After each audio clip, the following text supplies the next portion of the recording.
Olá, queridos companheiros e companheiras que acompanham nosso canal no YouTube, nossa página no Facebook.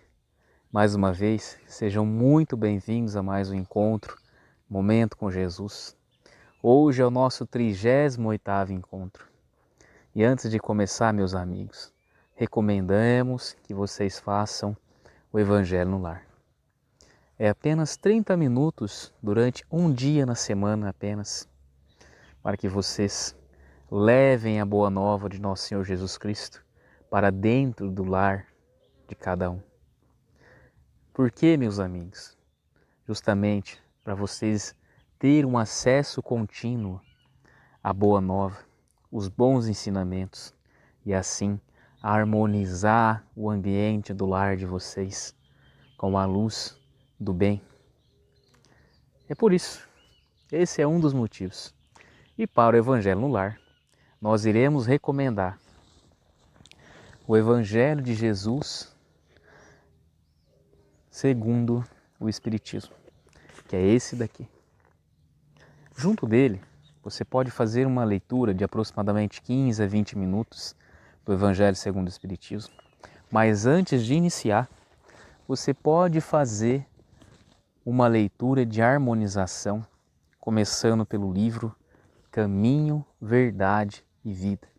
Ele faz parte da coleção Fonte Viva de Emmanuel e é composto pelos livros Caminho, Verdade e Vida, que é esse que nós estamos trabalhando, Pão Nosso, Vinha de Luz, Fonte Viva e Ceifa de Luz. Então, são 5 obras para que possamos, junto do nosso Evangelho no Lar, ou até mesmo, meus amigos, antes de vocês dormir ou antes de vocês acordar, funcionar como uma leitura de cabeceira de cama ou uma leitura de harmonização antes de dormir. Também é muito importante. É um bom livro, tá bom? Então, antes de mais outra delonga, vamos iniciar o nosso encontro Momento com Jesus, nosso 38º encontro. E hoje Jesus, nosso amigo e companheiro, vem nos falar sobre o argumento justo. Então hoje nós iremos aprender que muitas vezes nós nos sentimos derrotados, sem ânimos para a luta, sem ânimo para praticar o bem diante de tanta maldade que nos rodeia. E nesse encontro, Jesus vem nos trazer fortíssimas recomendações para que nós driblemos, para que nós ultrapassemos esse modelo de problema que existe entre nós, que faz parte do nosso desenvolvimento. Este modelo de obstáculo, este modelo de ideia que é empregado em nossa sociedade, que é a maldade. Então vamos lá. À noite, em casa de Simão, transparecia um véu de tristeza na maioria dos semblantes. Tadeu e André, atacados horas antes às margens do lago por alguns malfeitores, viram-se constrangido a reação apresentada. Não surgira consequências graves, mas sentiam-se ambos atormentados e irritadiços. Quando Jesus começou a falar acerca da glória reservada aos bons, os 2 discípulos deixaram transparecer, por pranto discreto, a amargura que lhe dominava a alma. E não podendo conter-se, Tadeu clamou, aflito: Senhor, aspiro sinceramente a servir a boa nova. Contudo, sou portador de um coração indisciplinado e ingrato. Então, meus companheiros, que nós estamos presenciando até esse momento imaginemos uma pessoa que é servidora da Boa Nova, que é atacada na rua por um companheiro nosso que está mais na ignorância e mais fluindo más vibrações. e ele se torna uma pessoa amargurada. É assim que Tadeu está nesse momento, amargurada e talvez cheia de rancor. E está perguntando para o Cristo como ele deve proceder depois de sentir tão amargura e de ser tão imperfeito para pregar a boa nova. Então vamos seguir adiante para a gente entender o conselho de Jesus para ele e também para mais dois amigos que irão perguntar a partir de agora. Ouço contrito as explanações do Evangelho. Lá fora, porém, não trato com o mundo, não passo de um espírito reinante no mal. Lamento, lamento. Mas como trabalhar em favor da humanidade nessas condições? Então continuou Tadeu, né? Falando aquilo que nós estávamos comentando. Como proceder se eu estou tão amargurado e sou maldoso de coração? Embargando-lhe a voz, adiantou-se André, alegando choroso: Mestre, que será de mim? Ao seu lado sou a ovelha obediente. Entretanto, ao distanciar-me, basta uma palavra insignificante de incompreensão para desanimar-me. Reconheço-me incapaz de tolerar os insultos e a pedrada. Meus amigos, além de nós estarmos falando de um pregador, vamos falar-nos de nós mesmos, que muitas vezes ouvimos a boa nova dentro da igreja, dentro da loja de outras religiões, dentro do centro espírita, dentro de outros lugares religiosos que é praticado a boa nova. E assim, nós saímos porta fora e voltamos a praticar tudo aquilo que não é bom, ouvindo a boa nova por um ouvido e escapando por outro. Então vejam que esse ensinamento de hoje também se aplica a nós que ouvimos e entendemos a boa nova, mas na prática nós não realizamos. Vamos continuar aprofundando. Será justo prosseguir ensinando aos outros a prática do bem, em perfeito e mal, como me vejo? Vejam bem. Calando-se André, interferiu Pedro, considerando. Por minha vez, observo que não passo de mísero espírito endividado e inferior. Sou o pior de todos. Cada noite, ao me retirar para as orações habituais, espanto-me diante da coragem louca dentro do qual venho abraçando os atuais compromissos. Minha fragilidade é grande, meus débitos enormes. Como servir aos princípios sublimes do reino se me encontro assim insuficiente e incompleto? A palavra de Pedro juntou-se a de Tiago, filho de Alfeu, que asseverou abatido. Então Pedro também se sentia inferior, imperfeito, meus amigos. Então vejam que os apóstolos também, eles eram simples, imperfeitos, e mesmo assim levaram a boa nova aos corações da humanidade. Então vamos ver o que aconteceu com Pedro. Vamos ver o que aconteceu com Tiago. Na intimidade de minha própria consciência, reparo quão longe me encontro da boa nova, verdadeiramente aplicada. Muita vez, depois de reconfortar-me ante as discussões do mestre, recolho meu quarto solidário para sondar o abismo de minhas faltas. Há momentos em que pavorosos desilusões me tomam de imprevisto. Serei com a realidade um discípulo sincero? Não estarei enganando o próximo? Tortura-me a incerteza. Quem sabe se não passo de redes mistificador. Quem sabe não passo de relés mistificador. Então vejam, meus companheiros, que também é possível nós percebermos no próprio modo de falar deles, desse momento, que mesmo eles sendo pessoas imperfeitas, eles buscam combater tudo aquilo que não é legal deles e vão à luta. É isso que também eles fazem.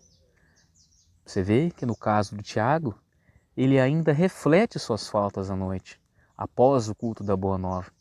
E muito provável que no dia seguinte ele tenta ser melhor do que ele é. É assim que nós devemos proceder, diante de uma situação que nós não fomos justos e bons. Repensar aquilo que nós fizemos e então agir da forma correta no bem. Mas vamos prosseguir, vamos ver o que Jesus vai aconselhar a nós, companheiros e amigos que sabemos da Boa Nova e não praticamos. Outras vozes se fizeram ouvir no cenáculo, desalentadas e cheias de amargura.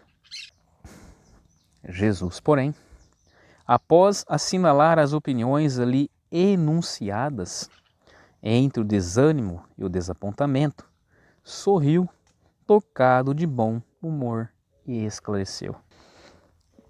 Em verdade, o paraíso que sonhamos ainda vem muito longe e não vejo aqui nenhum companheiro alado.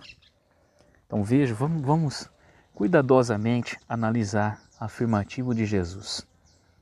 Jesus, diante daqueles irmãos na casa de Simão Pedro, após as afirmativas de cada um, ele reconheceu e explicou a cada um deles que eles ainda não têm asas, que eles são seres que estão em aperfeiçoamento. Isso que Jesus quis dizer. Eu ainda não me vejo diante de seres alados, ou seja, eu ainda não me vejo diante de seres humanos perfeitos, como perfeito é o Pai. A meu parecer, os anjos na indumentária celeste ainda não encontraram domicílio no chão áspero e escuro em que pisamos. Somos aprendizes do bem a caminho do Pai e não devemos menoscabar a bendita oportunidade de crescer para Ele, no mesmo impulso da videira que se eleva ao céu, depois de nascer o obscuro seio da terra, alastrando-se compassivo para transformar-se em vinho reconfortante, destinado à alegria de todos. Então, meus amigos, o que Jesus está nos dizendo? O que Jesus está querendo dizer para nós e aqueles amigos? Que nós ainda não somos perfeitos, que nós erramos, Então devemos aceitar os nossos erros e buscar as oportunidades que nos oferecidas ao longo de nossos dias, ao longo de nossas horas, nossos meses, nossas semanas, para que possamos nos purificar. Ele deu o exemplo do vinho. O que ele quer dizer com o vinho? Que o vinho, ele não nasce já vinho, vocês entendem?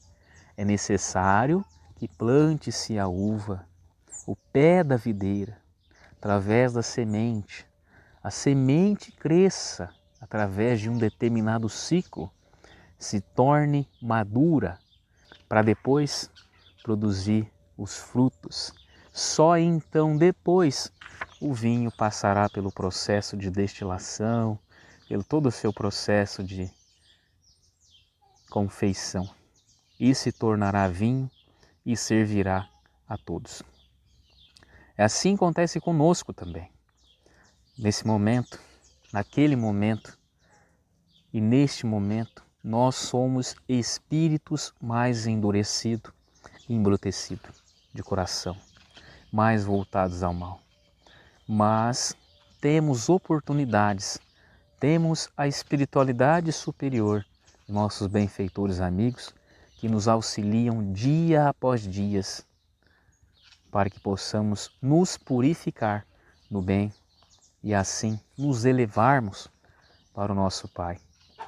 É isso que Ele está dizendo para nossos irmãos naquele momento e para nós agora, para aproveitarmos as oportunidades de renovação, não repetir os mesmos erros e, se repetir, voltar à lição e tentar refazer melhor, para que possamos alcançar o que há de melhor dentro de nós, que é o bem, a paz, a justiça e o pensamento em nosso próximo com o bem.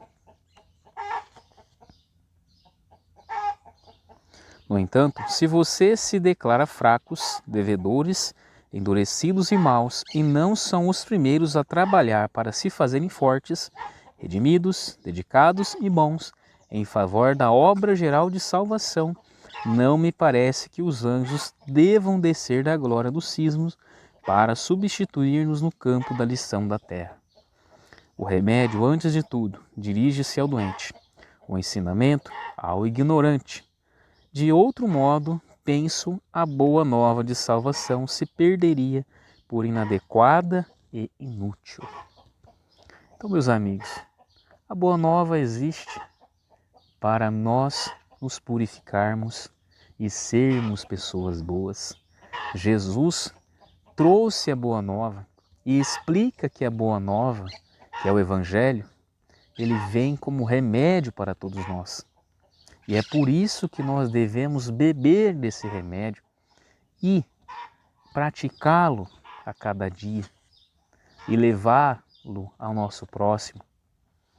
Então, o que Jesus concluiu no final? Que se nós nos sentirmos fracos e não irmos à luta, para que precisa de nós nos orientarmos, de nos instruirmos, de estudarmos, de vivermos? Vocês entendem? Então é necessário que a cada dia nós lutemos. Lutemos pelo bem. Lutemos para cada dia ser seres humanos melhores para nós e principalmente para aqueles que estão ao nosso redor. As lágrimas dos discípulos transformaram-se em intenso rubor, a irradiar-se da fisionomia de todos, em uma oração sentida do amigo divino e imprimiu ponto final ao assunto.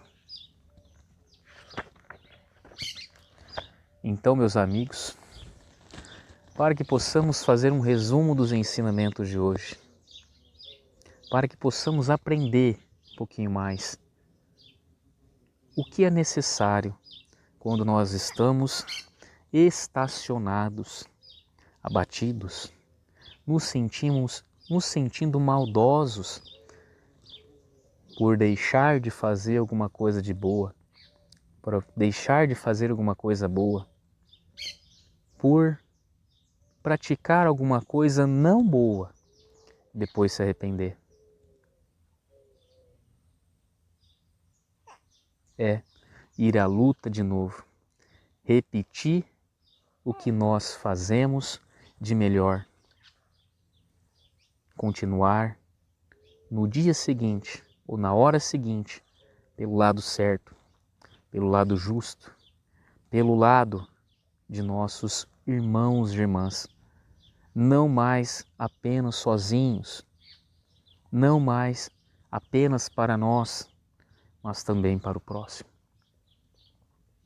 Repita os ensinamentos, repita agora de maneira correta e verdadeira. É isso que Jesus quer nos dizer. E nutre-se do remédio da boa nova em seus corações. Se você gostou desse vídeo, compartilhe com um amigo, com uma amiga e vamos levar a boa nova para o coração de nossos companheiros e companheiras em humanidade.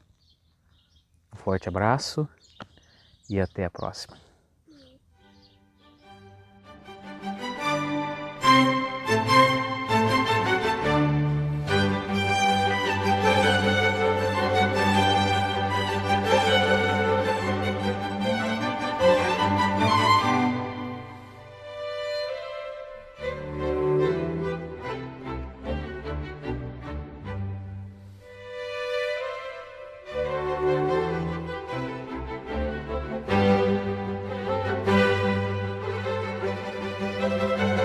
Música